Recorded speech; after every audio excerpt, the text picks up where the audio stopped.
Hello there my lovely jewelry makers, I'm Christina of CSLdesigns, and in today's tutorial I'm going to show you how to make this regal wirework cross. So we're basically creating a wirework frame with a specific tool where these beautiful sparkly bicone beads fit just perfectly into. And this is actually also a pretty quick and easy design. Now they will be available for sale in my shop along with other jewelry kits and tutorials. And if you want to support me in any way, feel free to check that out. You could also like, share and subscribe. And there is also a super thanks button below the video. Otherwise, if you want to learn how to make these crosses, then keep watching. So these are the materials that we'll need. Now I'm using a regular round silver coated copper wire in this case. And the first gauge here is a 1mm. This will be the strength of our piece. We're also going to need a 0.4mm wire, and we're going to use this to attach our beads with. And the beads that we'll be using are these 6mm bicone beads. They're going to fit in just perfectly with our zigzagged wire. And then of course we need our findings. So I've got a chain to hang my piece on, and then a lot of claw clasp and extended chain and a few jump rings to put it together. You can of course choose whatever kind of clasp you prefer. Now we just need a few tools as well. So of course some flush cutters so we can cut our wire. I've got some chain nose and tweezer nose pliers to help manipulate the wire and for the jump rings. And then of course we also need our wire crinkler tool to get that perfectly zigzagged wire. Now like always, you can find the full material list and useful links in the description box down below. Otherwise, let's get it all ready and let's get started. So we just need to cut some lengths of our wire. So first of all, I have a length of our 1mm of about 35 centimeters, and just make sure it doesn't have any kinks or bends in it. And I then have two lengths of the 0.4mm wire here of about 30 centimeters each. So the first thing we need to do is grab our 1mm wire here and our wire crinkler tool, and then we need to zigzag this wire. So you just want to place the tool down with that little cube facing towards you, because that has a little hole where we can fit our wire through. So that's where we're going to feed the wire in, and then it's going to come in and go perfectly in between the two cogs here. So just feed the end in until it starts to catch on, and then you can use the handle on the one side and start to basically turn the cogs, obviously in the direction going away from you so we get the wire to come through, and then just keep turning it. And you can see on the other side out comes perfectly zigzagged wire, and you just want to do this with the whole length. So just all the way through like this until it just comes out on the other end, and you have your length of zigzagged wire here. Now you might find that it has a little bit of a curve. Just kind of straighten that out gently. And then from here we need to start shaping this wire into the cross shape. So of course right now it's just a straight zigzagged length of wire here. But what we're going to do is put some turns in some very certain places to basically keep the zigzag in the wire, but just get it to go in a different direction in a few key places. So what you want to do first is roughly identify the middle of the wire. It doesn't have to be precise, just roughly. And then that's going to be the bottom of our cross. So we're going to start there. But as you can see, there's not really any cross shape going on here. So what we need is, if we say this is the midpoint, then we need for this length to come back up next to the other end. So that means I'm just going to choose that point of a zigzag as the midpoint. I'm going to put my pliers on literally just one side of it and hold on to that wire and keep the zigzag shape. And on the other side here, I'm just going to grab onto it with my fingers, and then we're going to start basically twisting it around. So it changes direction in that way. You can see we end up with basically almost a full square instead, and you can just flatten it out nicely. Now of course it's not quite complete yet, so what we need is to do one more on the next corner. So again, place your pliers on one side of the point where we need to twist it, because we need this length to come all the way up next to the other length. So that means I'm going to twist it on that point. So you can see by doing that twist, it naturally is going to come up and lay next to the other end. And then you might find it gets a little bit twisted out of shape, but just kind of flatten it back down. And then we end up with something like this. So you can see we still have all our zigzags intact, but we changed direction of a couple of the points there.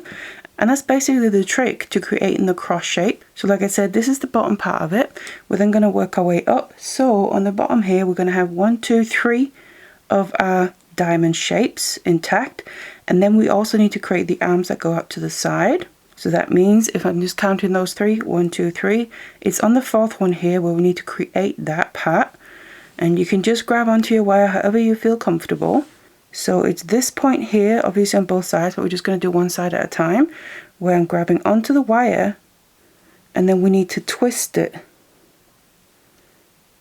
outward. So this length of wire starts coming out towards the side, as opposed to straight up. So like I said, just grab onto the length on that point. And then you can always make adjustments if you need to. If you feel like some of the zigzags have gone a little bit out of shape, just kind of reshape them with your pliers. So something a bit like that. So we now have this length coming straight out. You can do the other side straight away if you want to. So again, I'm placing my pliers, and then we need to twist this in the direction so it comes straight out to the side in the opposite direction to the one we just did on the other side. And again, if you need to adjust anything, you can do that. And of course also flatten things out. So we're now in this position, and then we just need to complete those arms. So on the sides here, it's going to be 2 complete diamond shapes.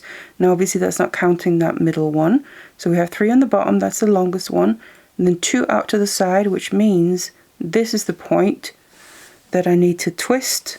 So I hold on to the wire on the other side, and then we start twisting the zigzag on the other side of that point. So again, this is just like at the beginning where we ended up with almost a full square like that. Now we just need to do it again so we complete the diamond shape. So grab onto the wire on the side of the twist, and then twist the other side in place. You can also grab onto the other side that you want to twist. It's up to you how you find it most comfortable and easiest to do. And then bring that around and create that final diamond shape. And then this is the arm on that side. Now if you go straight to the other side and do that, you might find that this end of the wire gets a little bit in the way. So you could always straight away just twist that as well, because we need that to come straight back up to basically complete the shape of the cross. So that is going to be that point there, because we also need to create a diamond shape in the very center, basically connected from all of the sides. So that gets twisted upwards here, just like that. So you can see that now comes straight up and is ready for when this leg comes up to go next to it, just like how we created the bottom part, the very first little section that we did. Now we just got to complete the other side as well. So same thing, that's 1, 2 diamonds that we need. So just grab onto your wire and then do the twist. So you can see first we get that almost square or diamond shape, and then we need to just bring it around again. So grab onto the wire, and you want to make sure that you also grab just part of the actual point itself and twist that. Change position if you need to. Bring it all the way around so that comes down next to itself, you could say, and complete the diamond shapes on that side of the cross. And then all that's left is to also bring this end upwards next to the other one, of course, and you can see in the middle that we have that diamond shape getting created as well. So you know it's going to be this point here that we need to put our twist into. So just bring that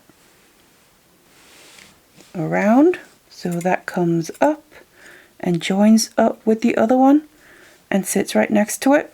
And you can then see it's going to complete the cross shape. Of course, these two are a little bit long right now, but we're going to deal with that as well.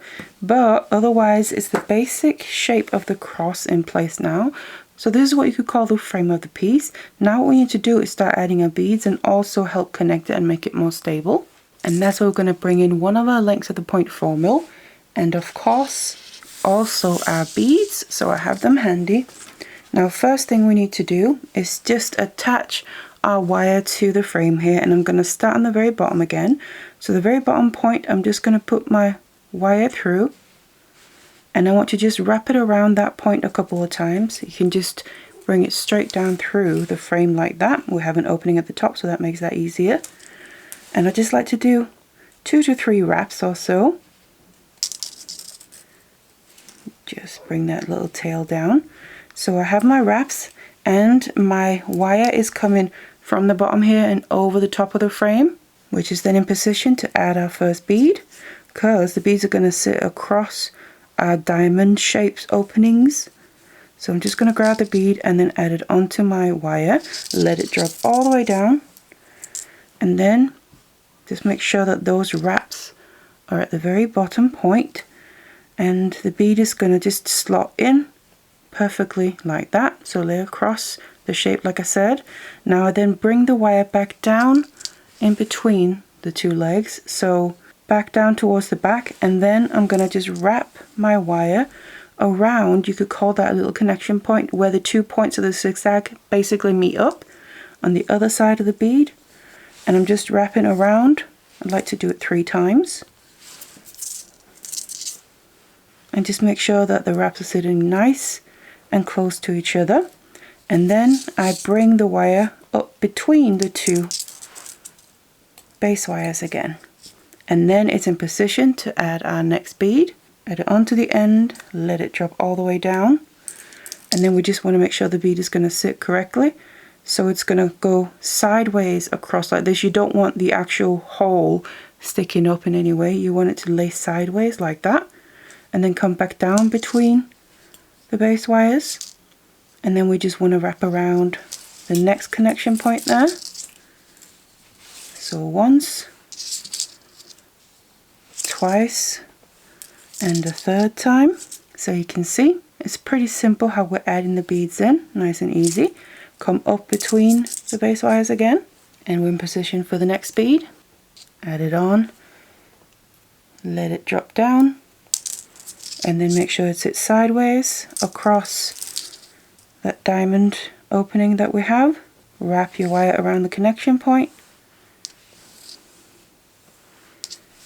And I just like to make sure that I'm doing it the same amount of times every time, just to make it as even throughout as possible. You could always do it twice or more, depending on the wires that you're using as well, and the materials.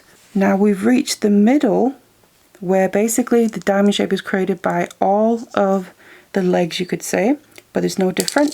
Just keep going. I'm going to lay our bead exactly the same way across that middle diamond, and then just go to the top part of the cross and continue in the exact same way. Once, twice, and 3 times. Come up. And now here on the top we need to do it twice, so the bottom part of the cross is always the longest. So that's 3, which means on the top, like I said, it's going to be 2 beads that we're adding in. Add that on, let it drop down, and then just make sure it sits in the right position. It can help a little bit, kind of lifting it up and then pushing it down to go sideways. And then again, bring the wire down between the base wires, and then wrap around above the bead. And come up between again to be in position to add in the very last bead. Add it, let it drop down. Make sure it sits sideways, and then just repeat for the final wrap on this section. And there we go. And for now I'm just going to leave this length of wire on, so the weaving wire is just kind of hanging out there because we want to finish it off properly and securely. But I'm just going to wait and just finish off the remaining beads for the arms as well, and that's the same principle. So grab your other length of weaving wire and just attach that. It doesn't matter what side you start on, but attach it in that very outer point. Obviously in this case we don't have an opening at the top, so you're going to have to weave the wire through like this, and just do a couple of wraps here on that point, making sure again that they're nice and close to each other but sitting next to each other. So something like that, and then our wire is coming up and over and it's in position to add the first bead on this side. So let it drop down, and that's going to sit across that section there, and then we just want to bring the end of the wire down through the same gap on this side so we can get in position to wrap that connection point that's basically in between the beads. And that was the third time. And then to get in position for the next bead, we just need to come back up through that final gap on this side. We're in position, then add the bead, let it drop down, and of course we then just need to use the opening while it's there, bring the wire through before we then push the bead into place, and then do a final wrap on this side here on that connection point.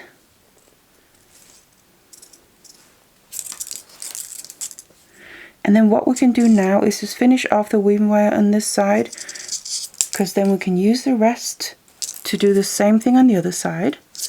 And what we just want to make sure to do is when we finish off a weaving wire, right now we have it wrapped around 2 base wires, but you always want to make sure to wrap it around a single base wire when you finish it off.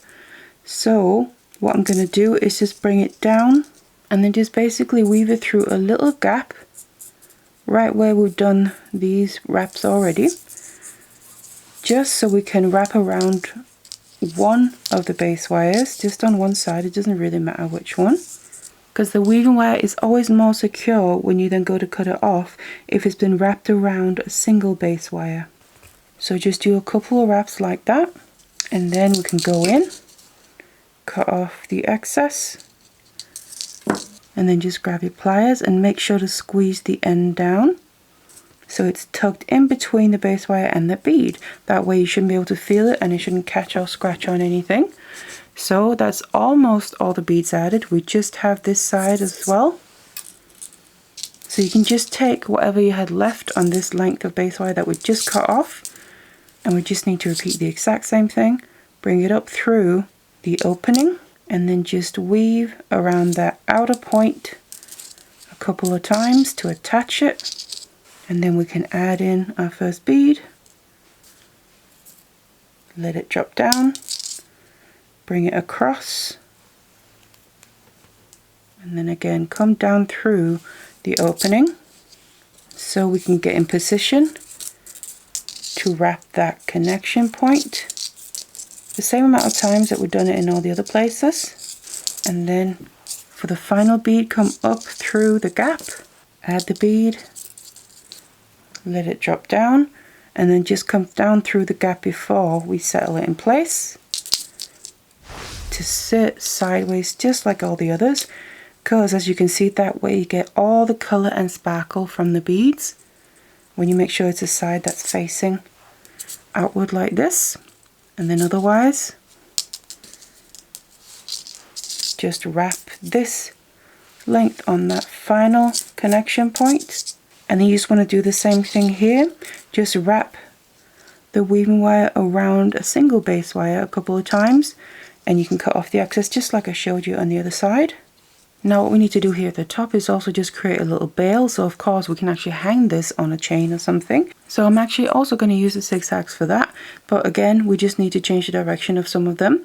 So what I basically want to create is a full complete square with each of these lengths that then lie next to each other. So this square or diamond shape that we have that's being made by the 2 separate lengths, we want each of the lengths to basically create that by themselves. So just on one at a time, grab it onto your wire and then make that same kind of twist that we've been doing throughout. So for this one here, you can see that's going to then follow the shape of the other one. And then just one more time so we get the full square. Bring it all the way around so we get it into position like that. Now right now the bead there is a little bit in the way, but what we're going to then do is go in and cut off the excess So we literally just have an open square here. It's basically a bit like a jump ring. So just like that, you can kind of flatten it down a bit. Then we just want to do the same with the other one. So that is then right now on the back. So we want to grab the wire right on that point where we're going to twist it.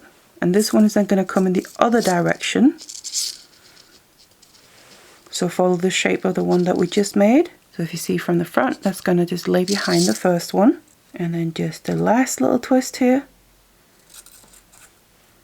to complete that diamond shape or square.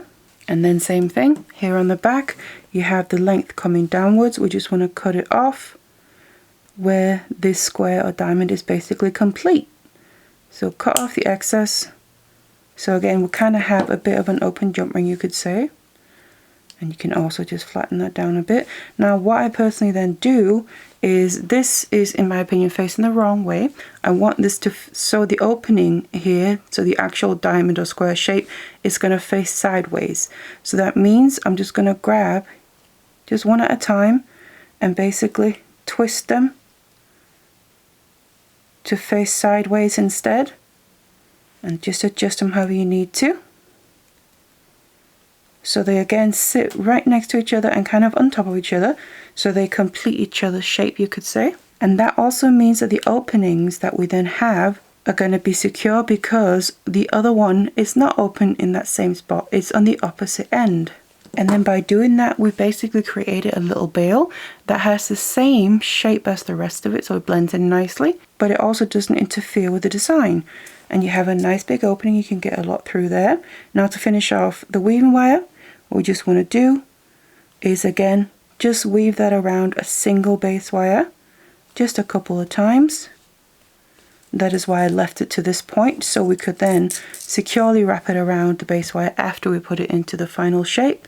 Just cut off the excess and then flatten down that little end. And of course the little tails we have left as well, if you still have them, we also just want to finish them off in the same way. You can just cut off the excess because they've already been wrapped around a single base wire. And once you've done that, all you need to do is add your chain or whatever else you decided to add. So of course we can then add a clasp, turn it into the necklace and actually wear it. So I really hope you enjoyed the tutorial for this Wirework Cross, where we basically used the wire crinkler tool to create a perfect frame to set the beads right into. And it's also a pretty quick and easy design. So feel free to check out my channel. I have loads of other tutorials within many different mediums, and I do also have a shop where I sell both jewelry kits and tutorials as well. You can find links to that below the video. And if you want to support me in any way, there's also a super thanks button down below. Otherwise, I really hope you enjoyed this one. Thank you so much for watching it, and I'll see you in the next one.